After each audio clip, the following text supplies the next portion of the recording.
नमस्कार, KP news के Karnataka bulletin में आप सभी का स्वागत है। मैं पूजा आपके साथ। चलिए शुरू करते हैं आज की खबरों का सिलसिला। उससे पहले एक नजर आज के मुख्य समाचारों पर डालते हैं।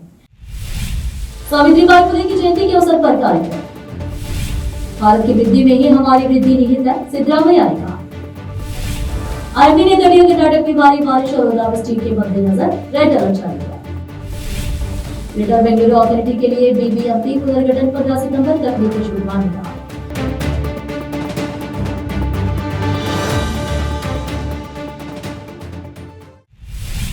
समाचारों का सिलसिला शुरू करते हुए देखते समाचार विस्तार से। समाज कल्याण विभाग और स्कूली शिक्षा विभाग कर्नाटक सीमा क्षेत्र विकास प्राधिकरण के सहयोग से बौद्ध शिक्षा एवं धर्मार्थ ट्रस्ट रामपुरी फाउंडेशन ने सावित्रीबाई फुले की जयंती के अवसर पर ग्रामीण गरीब परिवारों की बालिकाओं को मुफ्त शिक्षा प्रदान करने और अनाथ बच्चों को पाठ्य पुस्तकें और यूनिफॉर्म वितरित करने के लिए कार्यक्रम आयोजित किया। कार्यक्रम का उद्घाटन भारतीय हिरेमठ संस्थान के पूज्य श्री नाडूचा डॉक्टर बसवलिंगा पट्टुदेवरू ने किया। कार्यक्रम की अध्यक्षता बौद्ध शिक्षा एवं धर्मार्थ ट्रस्ट के अध्यक्ष महेश एस रामपुरी ने की। इस अवसर पर श्रीकांत स्वामी, पार्वती सोनारे, तेजस न्यूज के प्रबंधक निर्देशक संजीव कुमार अतिवारी, सुष्मिता मोरे, विजय कुमार सोनारे, विशेष टीडी ने और अन्य उपस्थित थे। कैमरामैन पपुराज का कवरेज। ऐसे और भी अपडेट्स जानने के लिए केबी न्यूज 24/7 को लाइक शेयर और सब्सक्राइब करना ना भूलें। ನನ್ನ ಹೆಸರು ಮಹೇಶ್ ಎಸ್ ರಾಂಪುರೆ, ಅಧ್ಯಕ್ಷರಾದ Rampure foundation Buddhist education charitable trust ಅಧ್ಯಕ್ಷರು ಹಾಗೂ ಈ ಮಾಧ್ಯಮ ಮುಖಾಂತರ ಹೇಳಲು ಇಷ್ಟಪಡೋದೇನೆಂದರೆ 2016 ನನ್ನ ಶಾಲೆ ಪ್ರಾರಂಭ ಆಗಿದೆ ನವೆಂಬರ್ 11 ಡೇಟು. ಆವಾಗ ನಾನು degree student, 3rd semester first grade college students. ಇದಕ್ಕೆಲ್ಲ ಕೇಟ್ ಹೋಗಬೇಕಂದ್ರೆ ನಮ್ಮದು ಅಲ್ಕಾ ಮೇಡಮ್ ಅವರು ಫಸ್ಟ್ ಗ್ರೇಡ್ ಕಾಲೇಜು ಲೆಕ್ಚರು ಮತ್ತು ಶಿವಾನಂದ ಸ್ವಾಮಿ ಮೇನ್ ಇದು ನಾನು ಟರ್ನ್ ಓವರ್ ಆಗೋದು ಅವರಿಬ್ಬರು ಭಾಳ ಇಂಪಾರ್ಟೆನ್ಸ್ ವ್ಯಕ್ತಿಗಳು ನನ್ನ ಜೀವನದಲ್ಲಿ. ಇದ್ರ ಜೊತೆ ಮತ್ತು ಹೇಳೋಕ್ಕೆ ಇಷ್ಟಪಡೋದೇನೆಂದರೆ ಎಲ್ಲೋ ಒಂದು ಕಡೆ ಗ್ರಾಮೀಣ ಮಕ್ಕಳಿಗೆ ವಿದ್ಯೆ ಸಿಗಬೇಕು ಎಲ್ಲ ಮಕ್ಕಳಿಗೆ. ಯಾಕಂದರೆ ಗ್ರಾಮೀಣ ಭಾಗದಲ್ಲಿ ಭಾಳಷ್ಟು ಕಡು ಬಡವರಿರ್ತಾರೆ, ಅವರಿಗೆ ಊಟ ಸಿಗಲ್ಲ, ನೀರು ಸಿಗಲ್ಲ, ಮೂಲಭೂತ ಸೌಕರ್ಯ ಸಿಗಲ್ಲ. ಈ ಎಲ್ಲಗೆ ಅಲ್ಲಿ ಅವರು ಅಲ್ಲಿ ಕಷ್ಟಪಡ್ತಾ ಇರ್ತಾರೆ. ಆದರೆ ಇದಕ್ಕೆ ಎಲ್ಲನೂ ಗಮನವಿಟ್ಟು ನಾವು ಅವ್ರಿಗೆ ಎಜುಕೇಷನಲ್ಲಿ ಮಾತ್ರ ಅವರಿಗೆ ದಾರಿ. ಯಾಕಂದರೆ ವಿದ್ಯಾದಾನ ಅನ್ನದಾನದಲ್ಲಿ ಸರ್ವಶ್ರೇಷ್ಠ ಯಾವ್ದಾರು ಇದ್ದರೆ ಅದು ವಿದ್ಯಾದಾನ ಮಾತ್ರ. ಯಾಕಂದರೆ ಶಾಶ್ವತವಾಗಿ ಉಳಿದಿರೋದು ಮಾತ್ರ ಅದು ವಿದ್ಯಾದಾನ. ಎಷ್ಟನ್ನೇ ಸಂಪಾದನೆ ಮಾಡಿದ್ರೆ ಅದು ಒಂದಿನ ಹೋಗಲೇಬೇಕು, ಅದು ಶಾಶ್ವತವಾಗಿ ಹೋಗುತ್ತದೆ. ಆದರೆ ಶಾಶ್ವತವಾಗಿ ಇರೋದು ಏನಾದರೂ ಇದ್ದರೆ ಅದು ವಿದ್ಯೆ ಮಾತ್ರ ಇರುತ್ತದೆ. ಅದು ಎಲ್ಲರ ಗಮನವಿಟ್ಟು 2014 ಸ್ಟಾರ್ಟ್ ಮಾಡಿ ಇವಾಗ 2025 ನೆಕ್ಸ್ಟ್ ಇಯರು 2026 10 ವರ್ಷ ಸಂಭ್ರಮ ಇದೆ. ಆ ಕಾರ್ಯಕ್ರಮ ನೆಹರು ಕ್ರೀಡಾಂಗಣದಲ್ಲಿ ಅದು ಆಚರಿಸಲಾಗುತ್ತದೆ. ಅದು ಅಲ್ಲಿ ವಿಶೇಷ ಏನೆಂದರೆ ಎಷ್ಟು ಗ್ರಾಮೀಣ ಹೆಣ್ಣು ಮಕ್ಕಳಿದ್ದಾರೆ ಮತ್ತು ತಂದೆ ತಾಯಿ ಕಳೆದುಕೊಂಡ ಮಕ್ಕಳಿದ್ದಾರೆ, ಅವರಿಗೆ ಅನ್ನದಾಸೋಹ ಕಾರ್ಯಕ್ರಮ ಚಾಲನೆ ಮಾಡ್ತೇವೆ. ಯಾಕಂದರೆ ಅವರಿಗೆಲ್ಲ ಕೊಡ್ತಾ ಇದ್ದೀವಿ, ವೆಹಿಕಲ್ ಫೆಸಿಲಿಟಿ ಎಲ್ಲ ಮಾಡಿ. ಆದರೆ ಊಟದ ವ್ಯವಸ್ಥೆ ಆಗಬೇಕಲ್ಲ, ಅನ್ನದಾಸೋಹ ಇದ್ದರೆ ಅವ್ರಿಗೆ ಅನುಕೂಲ ಆಗ್ತದೆ. ಇದೇ ಜೂನ್ 1 ನಮ್ಮದು ಭೂಮಿ ಪೂಜೆ, ಶಾಲೆಯ ಕಟ್ಟಡ ಸಲುವಾಗಿ ಭೂಮಿ ಪೂಜೆ ಇದೆ. ಅಲ್ಲಿ ನಮ್ಮದು ಕಟ್ಟಡ ಕಂಪ್ಲೀಟ್ ಆದನ ಅಲ್ಲಿ ಜಾಸ್ತಿ ಆಕರ್ಷಣೆ ನಾವು ಶಾಲಾ ಕಟ್ಟಡ ನಿರ್ಮಾಣ ಮಾಡಿದರೆ ಅಲ್ಲಿ 2-3 ಕಟ್ಟಡ ಮೀಸಲು ಹಾಸ್ಟೆಲ್ ಫೆಸಿಲಿಟಿ ಮಾಡ್ತಾರೆ. ಯಾಕಂದರೆ ಅವರಿಗೆ ವಿದ್ಯೆ ಕೊಡ್ತಾ ಇದ್ದೀವಿ, ಊಟ ಕೊಡ್ತಾ ಇದ್ದೀವಿ. ಅವ್ರಿಗೆ ಇರೋ ವ್ಯವಸ್ಥೆ ಆದರೆ ಅವರು ಲೈಫಿನಲ್ಲಿ ಒಂದು ಉನ್ನತ ಸ್ಥಾನಕ್ಕೆ ಹೋಗಲಿಕ್ಕೆ ಅನುಕೂಲ ಆಗ್ತದೆ. ಇವೆಲ್ಲ ಗಮನವಿಟ್ಟು ಆ ಕಾರ್ಯವನ್ನು ಮಾಡಲಿಕ್ಕೆ ಇಷ್ಟಪಡ್ತೇವೆ.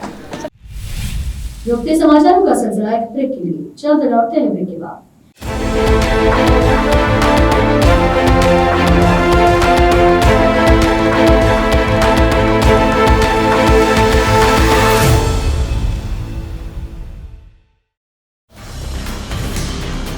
हिंदुस्तान के हर कोने में हम हैं मौजूद।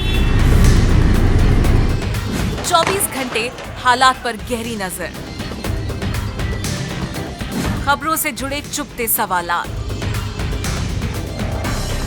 और आपको दिखाता है धार्मिक, सामाजिक, राजनीतिक, लोकल और इंटरनेशनल न्यूज की सबसे बेहतर कवरेज जो आपको रखती है हर पल बाखबर। देश और दुनिया भर की खबर के लिए देखते रहें KP news 24/7। Noor education trust Bidar की ओर से चलाए जाने वाला Noor MEd and BEd college Bidar, recognised by NCTE Delhi and affiliated to Bidar University Bidar. Admission are open for the academic year 2023-24. विशेषज्ञ और सक्षम शिक्षकों द्वारा शिक्षा प्राप्त करने के लिए नूर एमएड एंड बीएड कॉलेज में दाखिला लें और शांत वातावरण में शिक्षा प्राप्त करें। बीदर शहर में बेहतर शिक्षा का एकमात्र केंद्र Noor MEd and BEd college, Shahpur gate, Bidar.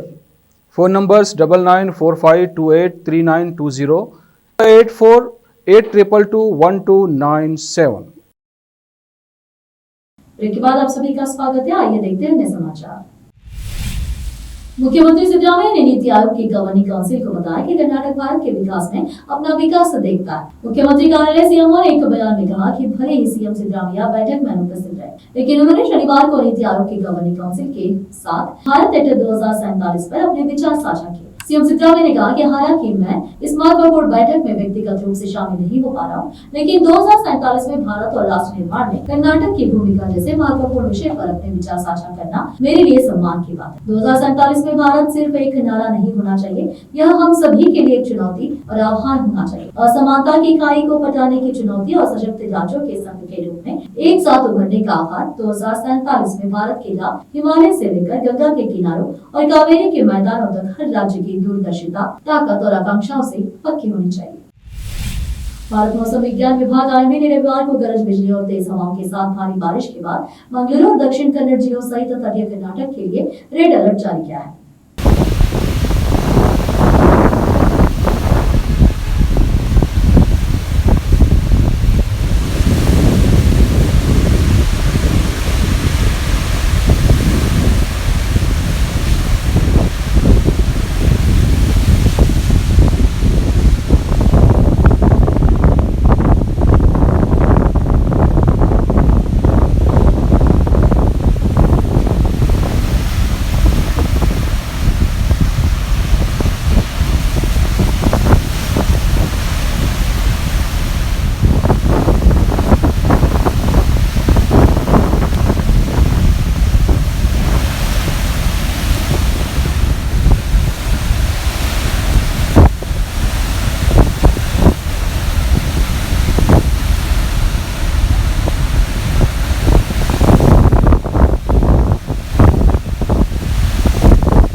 मुख्यमंत्री डीके शिवकुमार ने कहा है कि बृहद बेंगलुरु महानगर पालिका बीबीएमपी का विभाजन 15 सितंबर तक पूरा हो जाएगा और ग्रेटर बेंगलुरु अथॉरिटी जीबीए का गठन किया जाएगा। शिवकुमार ने कहा कि मैं विपक्ष के नेता अशोक सहित 3 से 4 और विधायकों से चर्चा करूंगा। सभी के सुझाव एकत्र करने के बाद प्रस्ताव को राज्य मंत्रिमंडल के समक्ष लाया जाएगा और अंतिम निर्णय लिया जाएगा। ग्रेटर बेंगलुरु परियोजना पर एक बैठक के बाद विधानसभा में मीडिया से बात करते हुए उप मुख्यमंत्री ने कहा कि बीबीएमपी को ग्रेटर बेंगलुरु अथॉरिटी जीबीए में बदलने के लिए 15 मई से एक अधिसूचना जारी की गई है।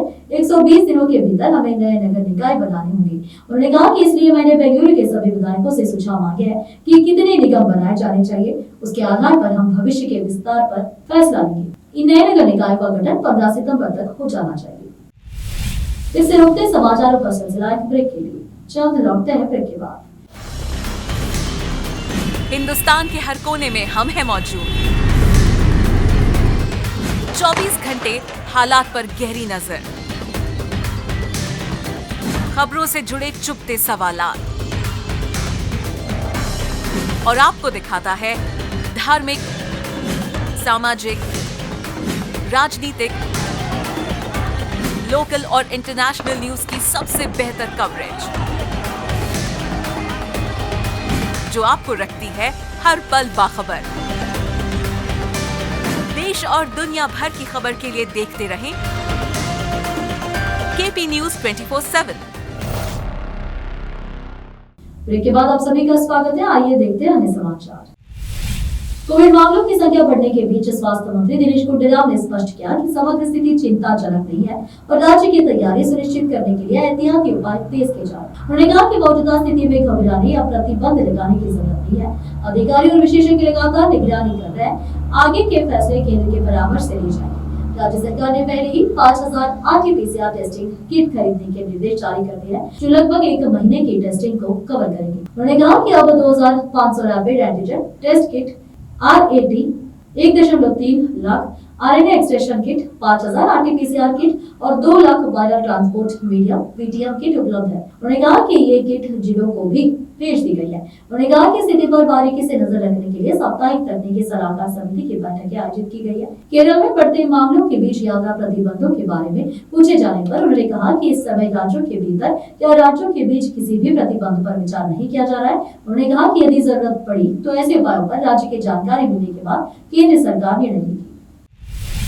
भाजपा के प्रदेश अध्यक्ष बीवार विजेंद्र ने हाल ही में नीति आयोग की बैठक में शामिल न होने के लिए मुख्यमंत्री सिद्धरामैया की आलोचना की और इसे कर्नाटक के लोगों के प्रति अन्याय बताया। कला मंदिर में बसव जयंती समारोह से पहले मीडिया कर्मियों से बात करते हुए विजेंद्र ने कहा कि इतनी महत्वपूर्ण बैठक से खुद का उपस्थित करके मुख्यमंत्री ने राज्य को निराश किया है।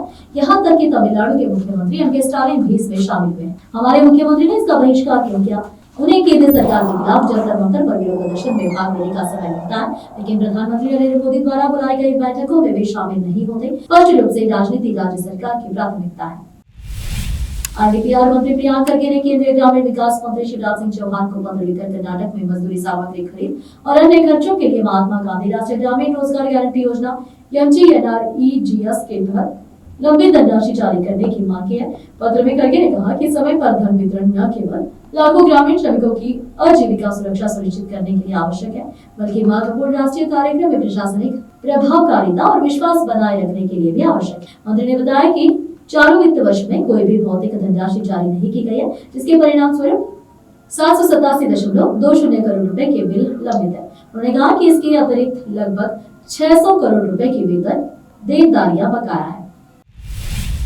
गुलबर्गा विश्वविद्यालय उच्च शिक्षण संस्थान को कैसे नहीं चलाना चाहिए, इसका एक उदाहरण है। विश्वविद्यालय में कुलपति नहीं है, यह केवल 2 प्रोफेसरों और 4 एसोसिएट प्रोफेसरों के सामने चल रहा है।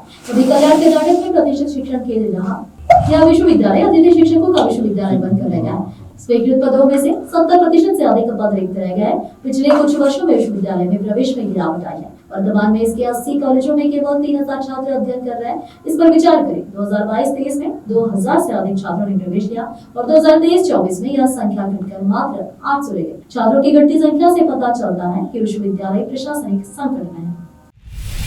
फिर से एक नजर मुख्य समाचारों पर। सावित्रीबाई फुले की जयंती के अवसर पर कार्यक्रम। भारत की वृद्धि में ही हमारी वृद्धि निहित है, सिद्धरामैया ने कहा। आर्मी ने तटीय कर्नाटक में भारी बारिश और ओलावृष्टि के मद्देनजर रेड अलर्ट जारी किया। ग्रेटर बेंगलुरु अथॉरिटी के लिए BBMP पुनर्गठन 15 सितंबर तक नीति शुरू करने का।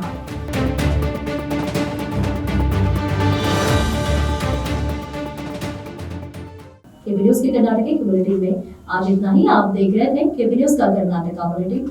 हमारे चैनल को लाइक, शेयर और सब्सक्राइब करना ना भूलें। धन्यवाद।